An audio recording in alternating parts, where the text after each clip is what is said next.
Her har vi nyhederne med mig, så det hedder Oliver. Mig, jamen, ja, det er mig. Hvorfor bliver jeg ved med at sige nej? Okay, men det er mig, som hedder Oliver, ja. Og vi har nyheder med. Var på Danmark. Var der en militær på Danmark, der så ned i en have. Der bevægede et egetræ sig og gik sin vej.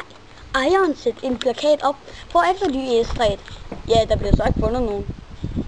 Men egetræet kan jo ikke gå. Simon, det er min uddeling med svækserie. Det er over i den anden side. Det skulle have set en anden manuskript, mand. Godt, altså, følg her. Godafterne. Okay, men godafterne fra Danmark. Var der en fyr over i England. Han sad fast i kviksandgulv. Mærkeligt nok, fordi huset bliver ikke lavet af kviksand. Men det her hus var et ståndshus, men de havde brugt ægte af det. Stakkels fyr, jeg sover stadig over hans grav. Men efter det, så var der en rig mand, som ville komme ind i billedet og sagde, lad os rive det her ejendomshus ned.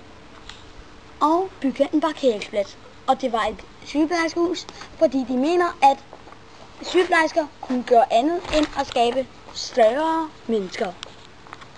Nu kommer vi til den rige mand, som der har ødelagt et helt verdensværk i 10.000 år. Nå, men nu kommer han. Han hedder Alexander B. Pengerig.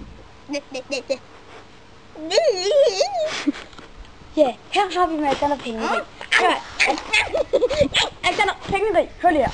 Okay, her. Alexander Pengerig, så selv. Det var penge for det. Godt, Alexander Pengerig, hvad siger du til angrebet fra Japan til jordskælvet? Ja. Altså, er det et ord, eller hvad? Væk med ham! Hvad kommer til ham? Det havde jeg så ikke forventet. Vent. Ja. Har I set ham gå ind ad hoveddøren? Hvad så til ham? Godt. Nu får vi den rige kvindes.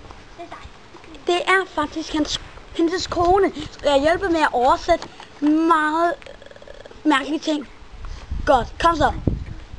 Det er så hendes kone. Hej. Kan du godt lade være med at sige?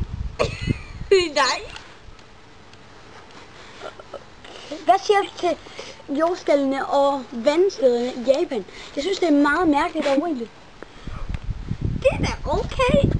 Og hør lige, gå. Vi har fået lang tid. Vi slutter for denne gang, og hej. Farvel.